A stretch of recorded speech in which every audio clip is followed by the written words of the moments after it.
Hi friends, this is Marilyn from tarotclarity.com again, and today I thought I would do a demonstration video because I know a lot of you tune in not just to see the historic decks but also to see demonstration readings.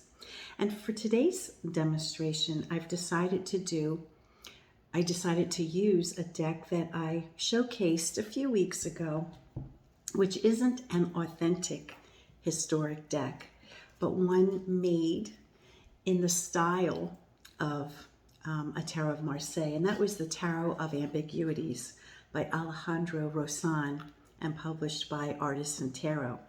Now, the reason I decided to use it is because I did showcase it, and when I showcase a deck, I like to demonstrate how it might be used. So let me flip the camera, try to think of a question, and I know many of you sent me questions going back a few months before I moved and before my life and my husband's life kind of got hectic. So I'll go through some of those questions and I'll choose one, and we'll do a reading on that. Now, to refresh your memories, or for those of you who did not already watch the video that I did on the Tarot of Ambiguities, I just want to remind you that this is, as I mentioned, a deck created in the tradition of an ancient deck, but taking certain liberties so that it is not an authentic deck. And one of the features of this deck was associating the four suits with various body parts. So with the suit of cups, we have an association with heart and with the human heart. And so whenever we see cups, we will frequently see the heart and a lot of reference to blood. And, if you think of blood, sweat, and tears, or if you think of the suit of cups as an emotional suit, it makes sense. It's exaggerated, of course. But it's the kind of like knock you over the head kind of association. But it helps you remember. And this might not be such a bad deck for someone who's learning, to be honest. Okay, with the suit of swords, we very conveniently have the suit of swords next. We have hands or arms. I think it's actually associated with arms. And so, let's see, you see the suit of cups here with heart. So you see with the suit of swords, let me try to see if I can spontaneously grab another suit of swords. Of course not. Oh, of course.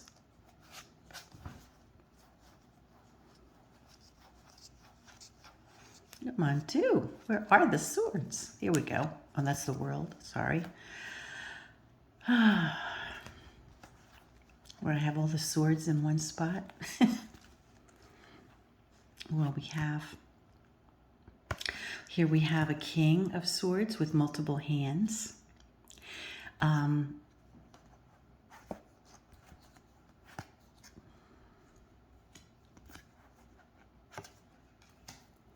As well as a knight.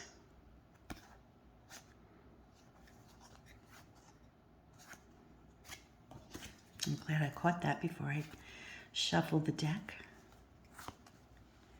Okay, and here we have, as I mentioned when I did the showcasing before, whatever number of swords we have is the number of hands we have. So you could take it, to mean that, too many hands are involved in a situation. It depends on the reading, right? The suit of batons was associated with either legs or feet.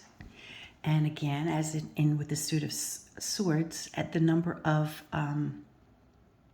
batons, right, is the same number of legs or feet that you're going to see. And then the last is the suit of coins, which had faces on all of them.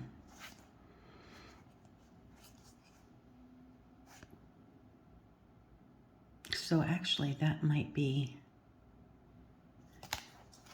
coins if that's cups. Let me see.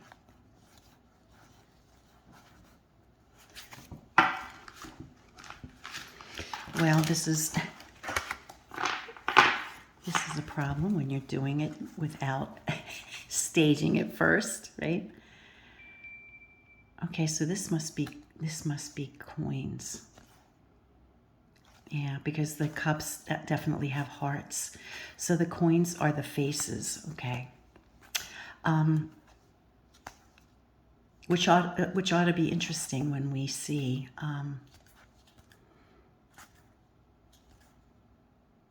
which ought to be interesting if you get, a spread full of faces. Okay, so this would be the suit of coins. And we'll also notice the blood, just like we have with the suit of cups, right? Anyway, I haven't done a reading with this deck yet. And it's been bugging me that I haven't done a reading, even just for myself. So I figured, why not do an inaugural reading using this deck for you guys. So let me shuffle the cards and lay them, and we'll do a reading. Okay, I just realized, because I had my phone on pause to do the reading, I couldn't really go into my YouTube to look at all the questions, but I'm going to try to remember a few. I do recall that I did receive several intrapersonal type of questions where, people want to know, how to help someone else, either a family member or a loved one who has another person in their life that has become part of their lives. I shared, for example, that I inherited a disabled adult brother once my mother died, and how, challenging it could be, when you assume responsibility for another person, And it seems as though there were quite a few people who have a similar experience. And so for all of you who have a similar experience to that, whereby for whatever reason you've been called upon in life to care for someone who was not originally in your game plan, let's look at it from the perspective of what lessons can be learned. Aside from you taking care of another human being and enriching their lives and helping them, which is all a given, right? Above and beyond that, what is the true blessing for you in doing that? So with that in mind, let's lay some cards. I think we're going to lay 3 to make it quick. We'll do a few readings of 3, just to make it quick. Okay, so we have the 8 of coin. Oh, another coin. The 7 of coins. And I really shuffle these cards very well. I have them upside down. And you know me, I don't do reversals. Okay, so we have the Valet of Swords. So we have 2 coins of high number, and we have a Valet of Swords. Now let's look at the obvious distinction with this deck. The suit of coins is heads, right? And these heads are distressed heads, right? We have blood. So to me, it seems like they're distressed. So it's kind of suggesting, stress of the mind, right? Then when you have to take care of someone that wasn't part of your ultimate life plan, right? It's stressful. So I think that is really obvious to me, but that this is, what this could indicate. And then we have the Valet, who is someone who serves, right? The Valet of any suit is someone who serves someone else. And, you know, this is the suit that's represented by all those hands or arms. I think bras is arm in French, right? So it's a drain on your own mental health, perhaps, and you have to be all hands on as an assistant to this individual. So that's clear, but that doesn't quite tell us what the lesson is. One of the things that I like to do, especially when trying to determine what a lesson might be, would be to get the numeric value and reduce it to the quintessential trump card, to see what lesson we can get from that. So we have 2, 4, 6, 8 plus 2, 4, 6, 7, 15. And I do not give numeric value to the court cards. Some people do. I don't. If you were to give numeric value to the court cards, then the valet would be 11. So you would incorporate that into your calculation. But I stop at 15, which we know is the devil card. So let me pull it. So let's take a look at this particular card representing the devil. I've said it many times before. It's good to have pat understanding of each of the cards, but you really need to read the deck because not all decks are the same. Now, this devil is not terribly unlike other devils. This particular devil is very brazen. This individual or this character puts it all out there. I mean, not in the least bit of ashamed of who he or she is, right? And clearly there's, you know, a connection to other individuals, his minions or her minions, who do this character's bidding. So what could that mean as far as virtue goes? The devil card is the least virtuous of the cards, right? We've discussed the virtues before and how they all are represented with wings. And here we have a character who also has wings, but they're not the wings of virtue. They're the wings of darkness.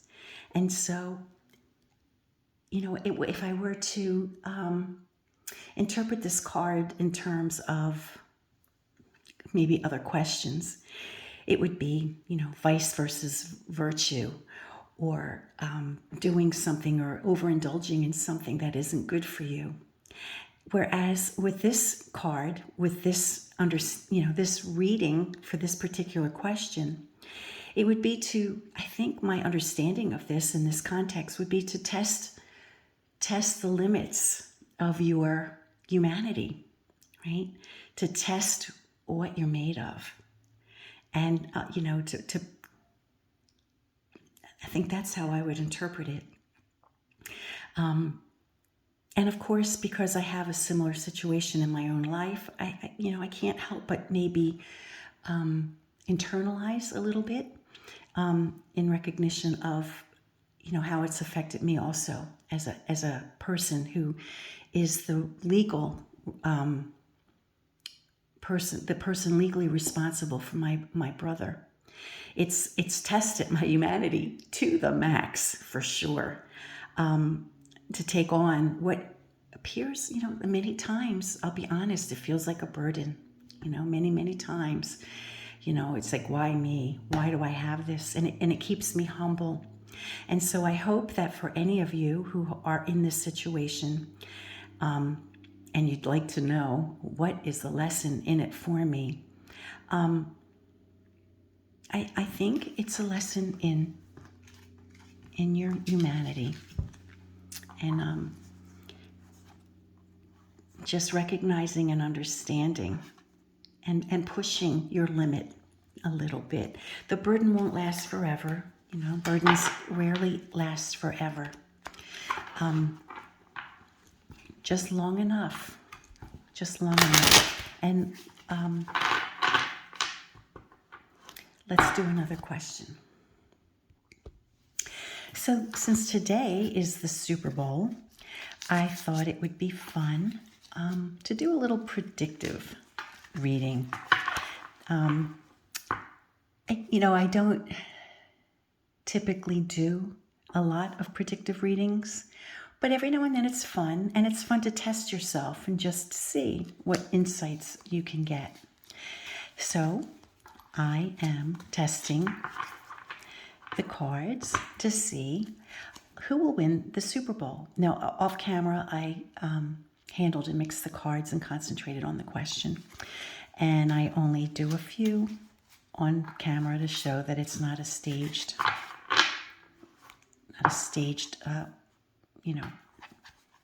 reading. So I have to, full disclosure, I am Philadelphia region. I wasn't born in Philadelphia or even in Pennsylvania. However, I was raised my entire life in the Philadelphia region. And so I am a Phillies fan. Excuse me, an Eagles fan. I'm a Phillies fan too. So I am partial, and I am hoping for the Eagles to win. However, as always with the cards, I need to be objective rather than subjective, and interpret the cards as they reveal themselves to me. And so I would like insight into which team will be winning the Super Bowl.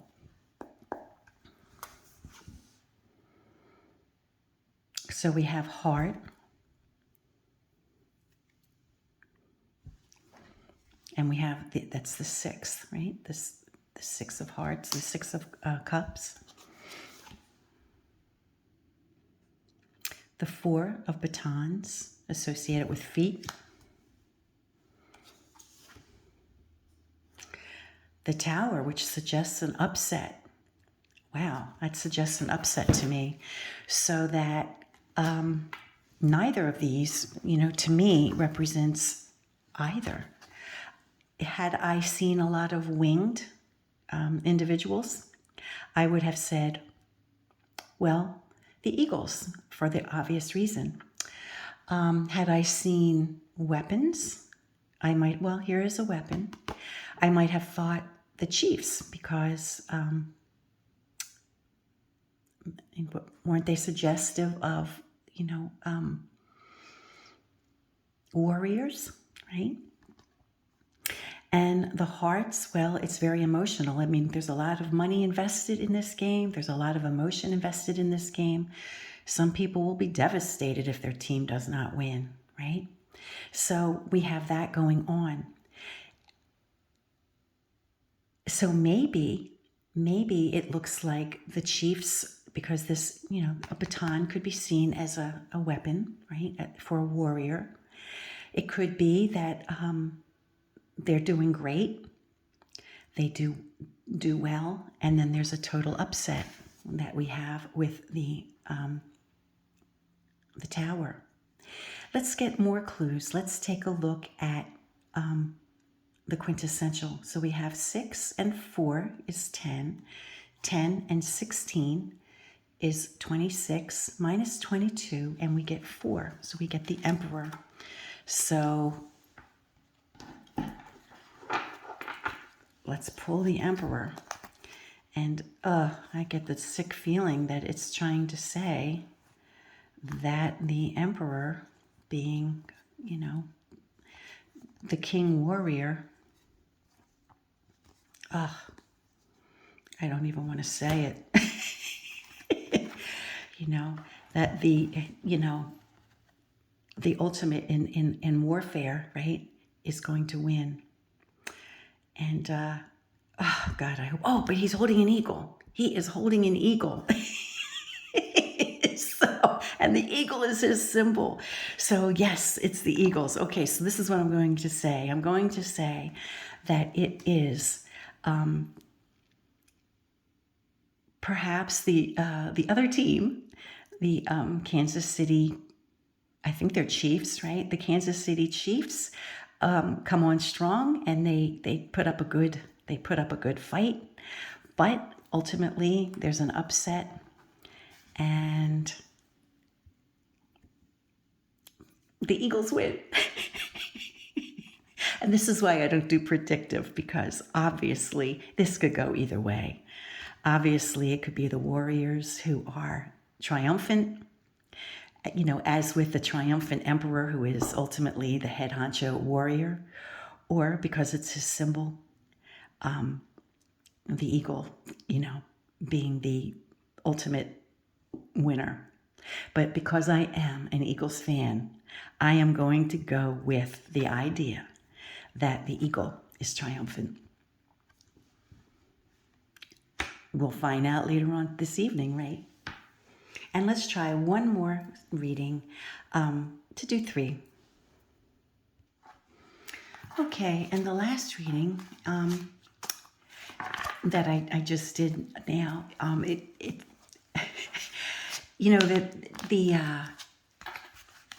the interpretation I gave is obviously because I am partial, but, you know, there was an eagle and the emperor, that is his symbol, and, you know, he is triumphant, he is the head honcho. But you can see how it could have been seen almost either way, right? And, you know, with the other cards that appeared, you know, it just reminds us that, you know, there's a lot of passion, there's a lot of guts, and there's, you know, I got the sense that there's going to be an upset, and but it's not to be known at this stage, I would imagine. But because I am an Eagles fan, how could I not see the symbol of the eagle in the emperor and interpret it? Okay, so the last reading, let's do on tomorrow being St. Valentine's Day. Some of us have sweethearts, some of us don't, but we all can do something wonderful for another human being, whether they're a sweetheart or just another human being. The first reading, of course, we remember it was about testing our humanity. And, you know, I'd like to do a reading on what can each of us do to make someone's life a little happier tomorrow for St. Valentine's, and not look at it for romance and love, but look at it for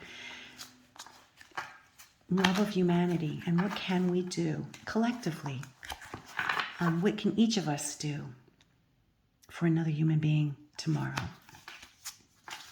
Okay, again, we're going to use 3 cards.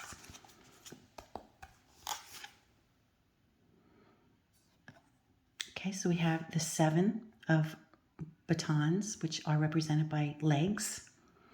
So this could suggest leg work, being willing to put in effort. Let's see. And also number 7 is a transitional number.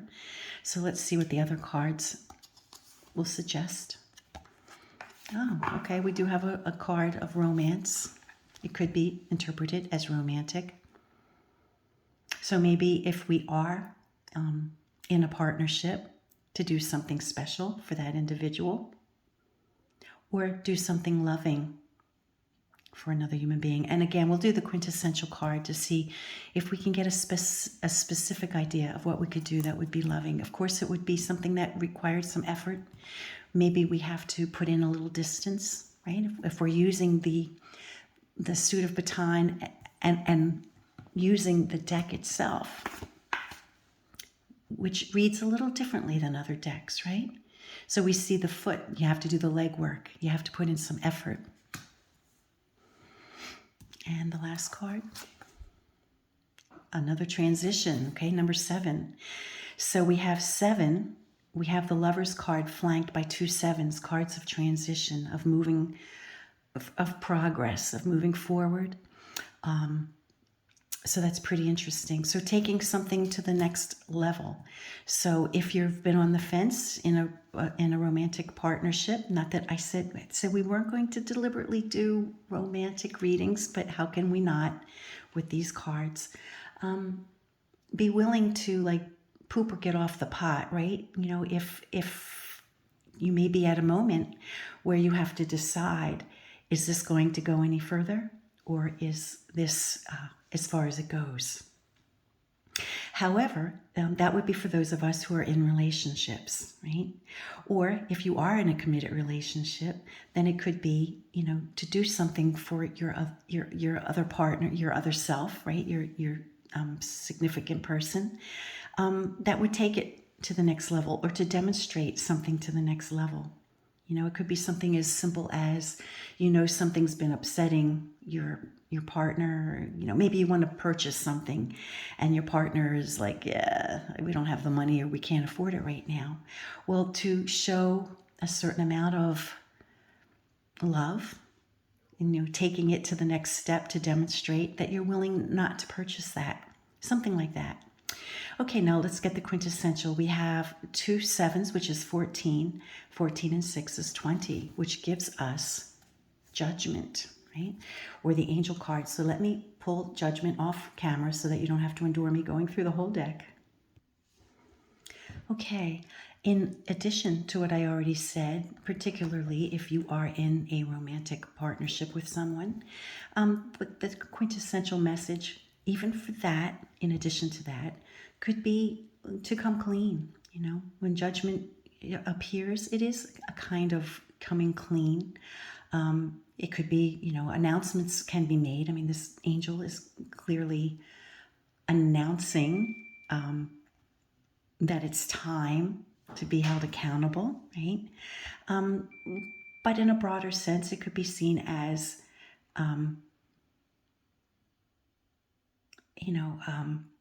coming clean with something. So if you need to come clean with an individual in your life, especially if someone that you love, come clean with them. Or it could be a stranger tomorrow, and just be honest. You may be put in a situation where you need to be honest with a total stranger, right? It doesn't have to be with someone you love.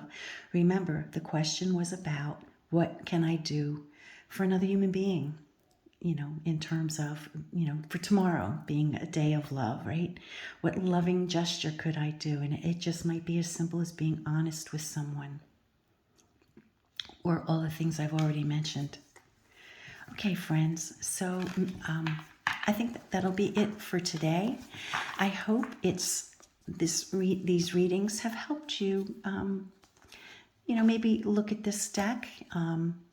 And I wish some of the readings would have had more swords, because I love the suit of swords in this. They're very pretty. At any rate, I hope that for those of you who have this deck, that these readings have helped shed a little bit of light on how, the body parts feature could enhance what you already understand about these cards.